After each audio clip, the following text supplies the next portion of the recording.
On Two Wheels this week, Wayne and I go all electric. Claire meets one of racing's past masters, and Jeff has some important information on a brand new helmet standard.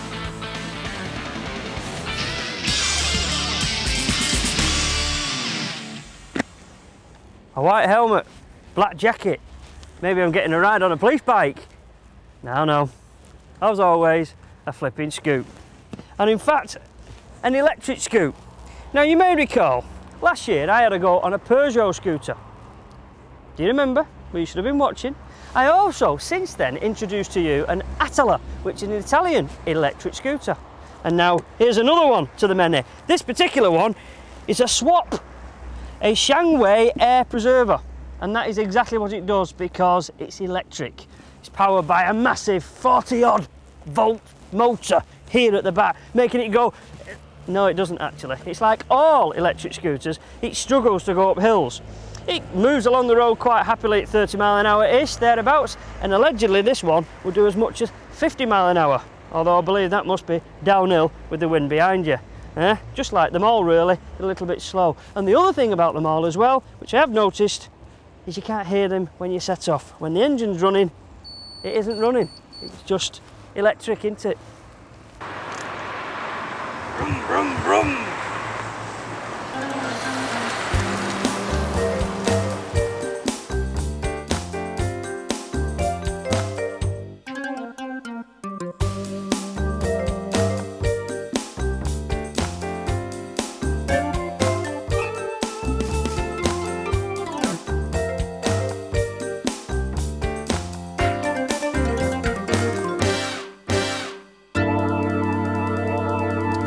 So for those of you who don't know an awful lot about these electric scooters, I'll tell you, it is as simple can be. First of all, of course, there's no calling at the local petrol station.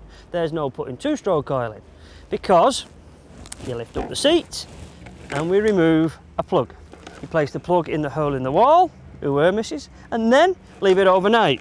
When you get up in the morning, it is fully charged at a matter of only pence, and it takes you to work and back or wherever you wish to go, probably even 30-odd miles. Ha! Marvellous, isn't it? Cheap, economical to run, and loads of fun. Now on the cheap basis, the price. Well, the Attila and the Peugeot will cost you a little more than £2,000, but this is just 2,000 quid, which makes it damn cheap at the moment. Maybe there are more out there that could even beat that for price. But at the moment, this wins.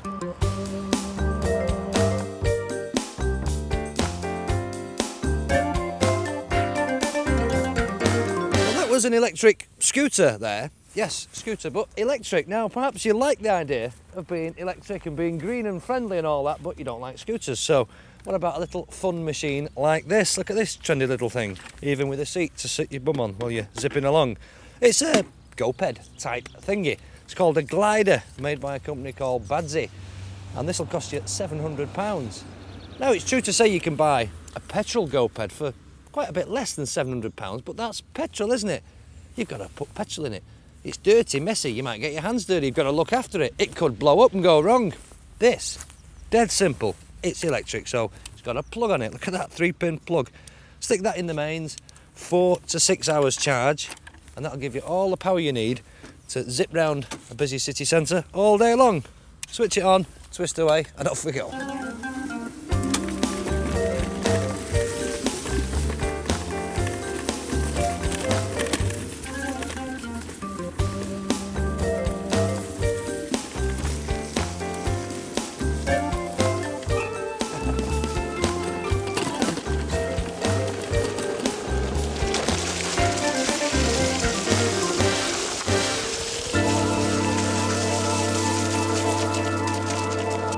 So zipping round a busy city centre, well, a bit of a problem there really, you see, because there's a little bit of a grey area with the legalities of these things. In fact, I have actually asked a police sergeant here in Derbyshire this morning about these things, and to be perfectly honest, he wasn't sure about how they were classified because they're electric, and he didn't know whether he would book me or he wouldn't, and he didn't know what he could book me for. So all I would say is, if you're going to use one of these electric type Goped things, you need to check with your local constabulary, local authority, whoever, and make sure you're not breaking any laws.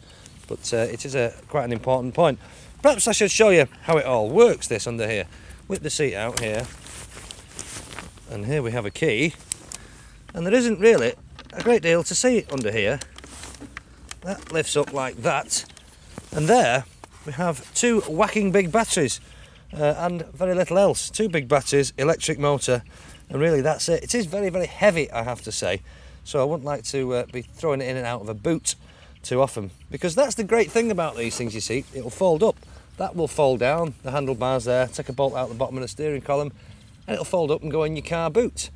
And when you arrive on the outskirts of town or at the office, out the boot, handlebars up, bolt in, stick the seat in, and providing you've had it on charge, as I say, for 4 to 6 hours, switch it on, and away you go. The batteries will also power the lights, because it's got lights, this thing. It's very, very trendy. In fact, it's even got a dip beam and a main beam and a horn as well. Very nice. I know what you're thinking. You're thinking, yes, it's trendy and it's funky, but it's absolutely no use to me. Well, let me just point out a few of its uses. Perhaps you're lord of the manor, you're a millionaire, live on a big estate.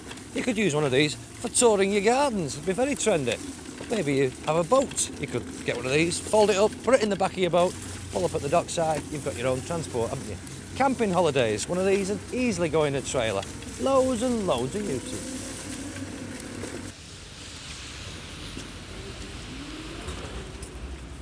So maybe you're environmentally friendly and perhaps you want a big gas guzzler like this Cadillac DeVille here, and maybe you're fed up with paying astronomical fuel bills every week. Well, you can go green and go electric on a little Goped like this. In fact, I reckon I could probably get 3 of these in the boot of this, 2 in the glove box, 1 behind the sun visor.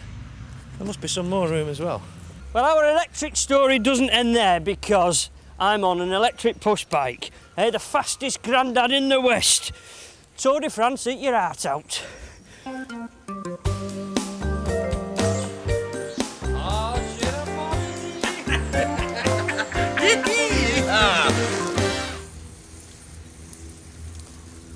Look at that, eh? I've done thousands of miles. Well, maybe thousands of yards, but I'm not in the least bit tired. And the reason for this is simply because I've got a bit of outside help in the form of an electric engine down here and a battery pack here, making life so much easier for such people as myself who get very tired very quickly. Now, this is from a company called GMB, who are in fact Belgium, and they've been doing them for about 8 years now. And they've been selling them to the Japs, and they've bought hundreds of thousands, so much so for the last 8 years, every year they've sold 100,000 of them. So if it's good enough for them, it's good enough for us. But that's primarily aimed at the older folk, such as Paul, for example. Yeah, very good. That almost funny that way. This is another one. This is called a Mango. I'm not sure about the name, but another electric assisted push bike from GMB, being brought into the UK now through Granby Motorcycles, actually. It's not really true to say it's an electric push bike. It's not. It's electric assisted. What happens is, very, very basically, as you push the pedals, this little contact gets made and the electric motor kicks in. Makes life very, very, very simple. It's actually got gears as well. 4 gears, 4 different gear ratios for the motor. But it does make life easier, especially going up hills, effortless. Especially for very old and very unfit people like Wayne. Oh, leave it out. I feel a challenge coming on. Referring to unfit. If you like. Let's... Are you ready? I'm ready. Oh, yeah. Let's have it then. Right. I hope your battery goes flat.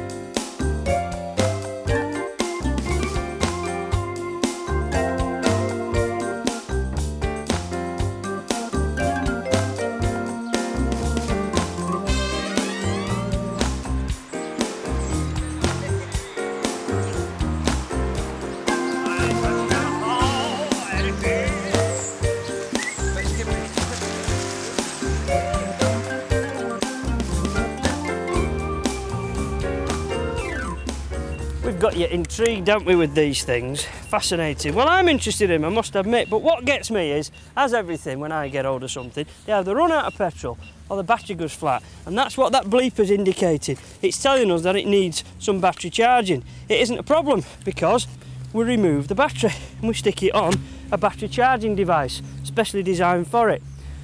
A few hours of battery charging, bung the battery back on, and that'll give you another perhaps 15-20 miles to take you back home again.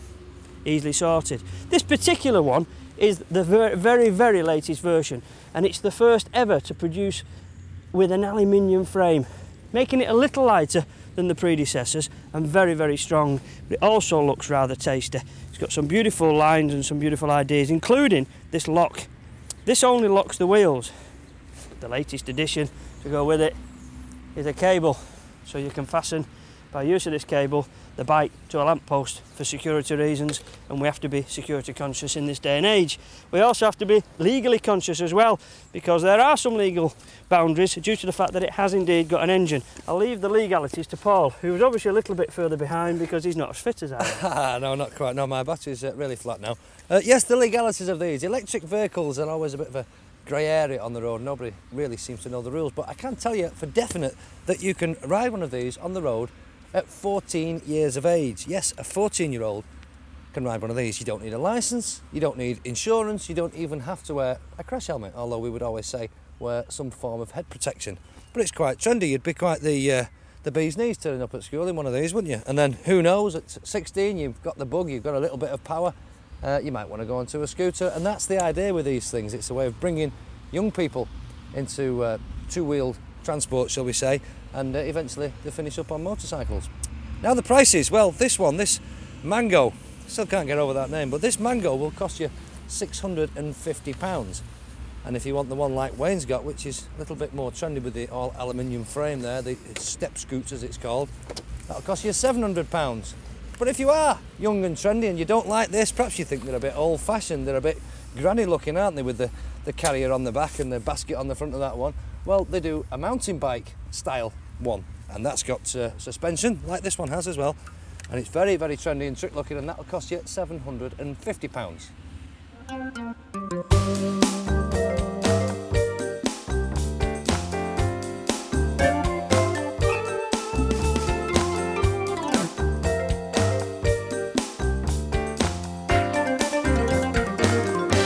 So there you are, a whole family on a whole range of two-wheeled electric machines. The scooters, which you've probably all seen before, nothing new really in an electric scooter, although another make to consider.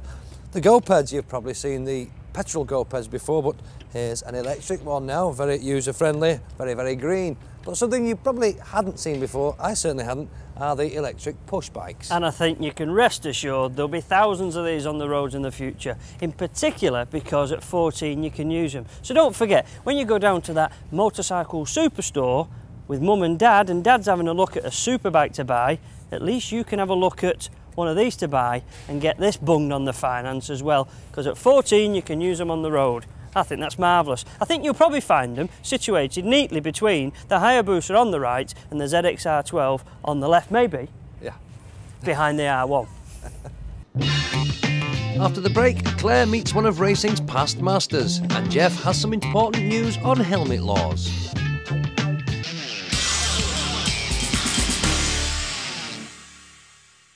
Now, motorcycle racing has become a lot more high profile over the last few years. Sky TV's come along, and it's also on terrestrial TV a lot more.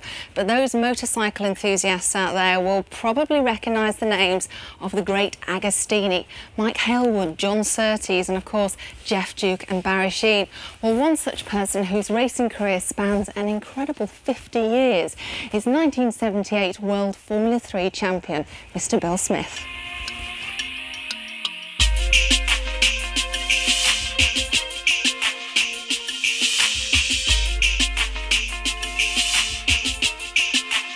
Now, Bill, obviously quite an amazing career over 50 years. I know you did the TT last year. You must have some amazing memories and highlights over those years. What stands out? Oh, a lot of things over that period, Claire, but I suppose most of them relate to the Isle of Man. I mean, I have a vivid collection of winning my first TT, which was a 67 production race, beating Tommy Robb by a fifth of a second a wheel on the line after we'd prematurely made an arrangement who was going to win the race. That's one thing. And then I think also winning the first race on a Japanese bike, which was 1961 when I won the Thruxton endurance race, co-riding with Derek Minter. Some amazing memories. Is Tommy Robb still speaking to you? Well, he's only a little guy. He tried to punch me, but he couldn't quite reach me on the rostrum, unfortunately. No, it must have changed somewhat over the years. I mean, there's always a criticism with going back in motor racing over the years that there's not the characters that, you know, there used to be. How do you perceive that? Well, I think it changes everything is money and professionalism. The sport's gone much more upmarket. There's a lot more money involved. But everybody who was involved in the 50s, 60s and 70s will tell you that there's nowhere near as much fun involved as what there is, or what there was then. I mean, when Mike Harewood was in his peak here, after the Grand Prix, he used to take all the riders out on the beer and we used to have a fabulous time in the paddock, whereas you don't see that with the modern riders. They depart into the motor homes and they don't talk to each other in some cases. How do the bikes compare from when you first started racing to what they are now? The first bike I raced was a 350 BSA Gold Star, and it was probably good for it just to do about 100 mile an hour, whereas the little 400 I raced last year was doing 143 mile an hour through the speed trap. Speeds are relevant, it depends really. I mean, the quickest thing I've ever had was a TZ 750 in the Isle of Man, which was through the speed trap about 183 mile an hour. Now, some of the old helmets and leathers are really quite different from what you do. Wear, say, last year in the TT, aren't they? I used to wear some funny leathers from a firm. I've seen photographs, very tight black leathers. Very tight black leathers made from a firm called Zanti and Filio in Milan. People used to say they were like a black contraceptive over you. If you ever fell off on them, you usually stood up in shreds. And I remember one year in the TT, when I was laying fourth on a 250 bull tackle coming into Parliament Square, and as I sat up to brake, the zip went on these flaming leathers. And I was very popular in the square in Parliament Square with the young lady marshals who managed to zip me up with some safety pins. It was quite a funny occasion, but I went on to finish fifth, so I just showed to show if the spirit was there. Nice and drafty in the process. Yeah.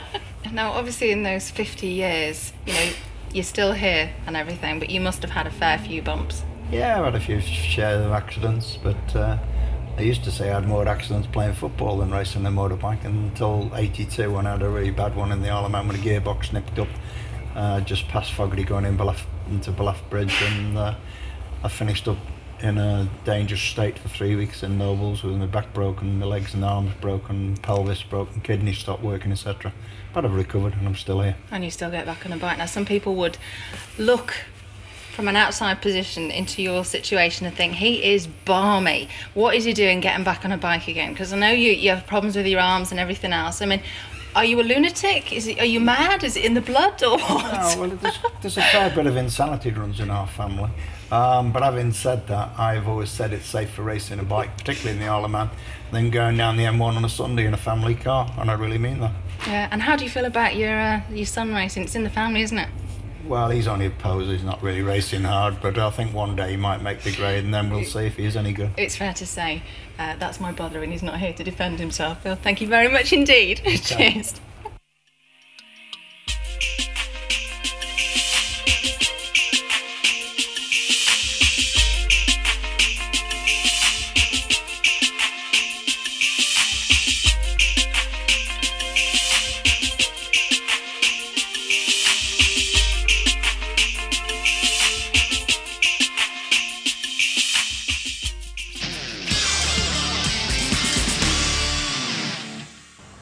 Now, helmets. I know they're normally the province of Wayne, my friend, but this one's slightly different. We're at the Transport Research Laboratory because they've been doing some work on helmets. We're all used to 6658, the British standard, but there's going to be some changes regarding chin guards and projections on the side of the helmet. And Brian Chin here is the man who knows all about it. That's true, isn't it, Brian? Yes, that's true. What actually have you been doing? First off, where did the problem start? Is it that our standard was different to the continental standard? Well, if I can go back a little bit before that and say that we've been researching for a number of years with Southern General Hospital in Glasgow to establish the mechanism of brain injuries. And one of the main features of brain injuries is that they occur from rapid rotation of the head when the rider's head strikes the ground or the car. And a test to ensure that this is kept to the minimum was incorporated into British standards, but we've now worked on this test, and you'll now find that it will be in the new standard that will be adopted by Europe. And the test is one where we measure the friction of the surface to ensure that the rotation is kept to a minimum when you strike the road, and also to test the projections, such as these, which are used to hold on the visor, to make sure that if these get struck, then that they come off fairly easily, and that you don't suddenly impart a rapid motion into the rider's head, which will cause this rapid rotation, which we know causes serious and fatal brain injuries.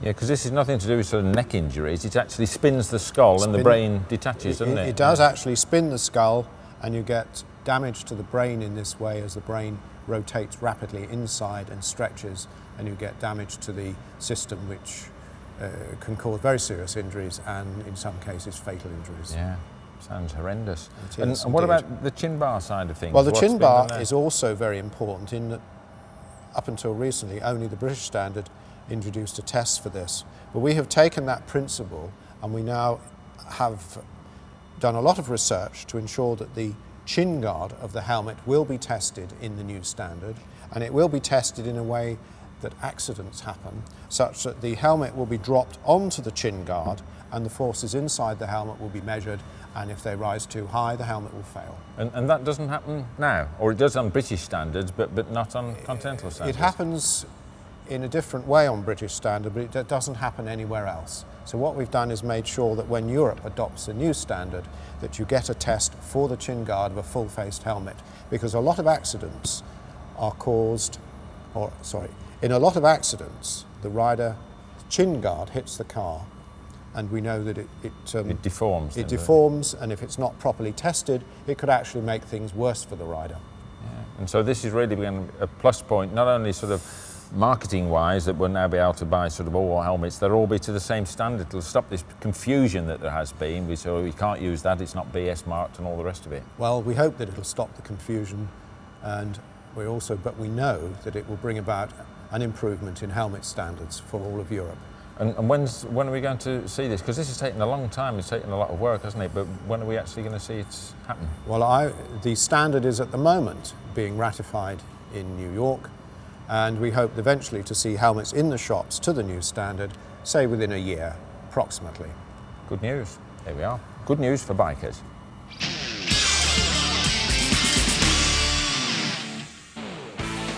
On Two Wheels next week, Claire gets all the information on a brand new name to hit the showrooms, Hongda, with a G. And Jeff rides Triumph's very latest Sprint RS.